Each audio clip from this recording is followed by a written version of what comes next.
بادشاہ نے حیران ہو کر یوسف کو اپنے سامنے پیش کرنے کا حکم دیا، تاہم یوسف نے اپنی بے گناہی ثابت ہونے تک جیل چھوڑنے سے انکار کر دیا۔ اس طرح بادشاہ نے یوسف کے واقعہ سے متعلق عورتوں کو بلوایا۔ جن عورتوں کے ہاتھ کٹے ہوئے تھے انہوں نے بادشاہ کے سامنے یوسف کی بے گناہی کا ذکر کیا۔ اللہ نہ کرے ہم اس کے بارے میں کوئی برائی نہیں جانتے۔ روانگی پر بھائیوں کو بادشاہ کے سپاہیوں نے روک لیا جو بادشاہ کے گمشدہ کپ کی تلاش میں تھے۔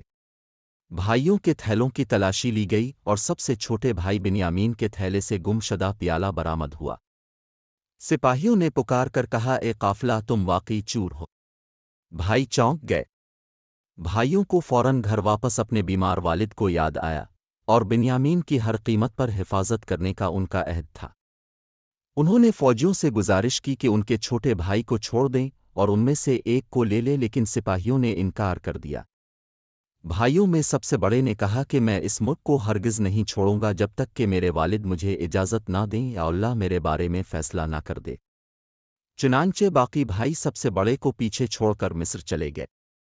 جب یعقوب کو اپنے سب سے چھوٹے بیٹے کی حالت کا علم ہوا تو وہ روتا رہا اور روتا رہا یہاں تک کہ وہ اندھا ہو گیا۔ اس نے تسلی کے لیے دعا کا سہارا لیا کیونکہ وہ جانتا تھا کہ صرف اللہ ہی اس کے درد کو کم کر سکتا ہے۔ جلد ہی اس نے اپنے بیٹوں کو بادشاہ کی سرزمین پر واپس آنے اور اپنے بھائی کے بارے میں دریافت کرنے کی ہدایت کی۔ بیٹے ایک بار پھر مصر لوٹ گئے۔ انہوں نے یوسف سے ملاقات کی اور التجا کی کہ ان پر سانحہ پیش آیا ہے۔ پھر یوسف نے ان سے ان کی مادری زبان میں کہا، کیا تم جانتے ہو کہ تم نے یوسف اور اس کے بھائی کے ساتھ کیا جب تم جاہل تھے؟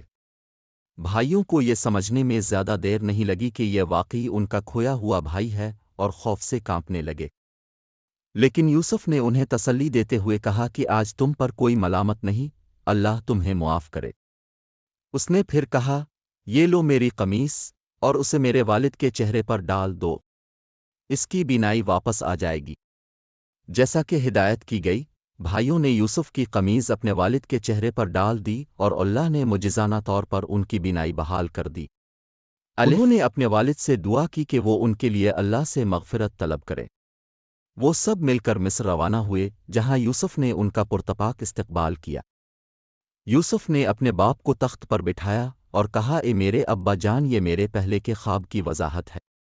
میرے رب نے اسے حقیقت بنا دیا ہے، اور یقیناً وہ میرے ساتھ اچھا تھا جب اس نے مجھے قید سے نکالا اور شیطان کی طرف سے میرے اور میرے بھائیوں کے درمیان درد ڈالنے کے بعد آپ کو بدوی زندگی سے یہاں لایا۔ بے شک میرا رب جو چاہتا ہے باریک بین ہے، بے شک وہی جاننے والا حکمت والا ہے۔ اس طرح اللہ نے باپ اور بیٹے کو دوبارہ ملایا۔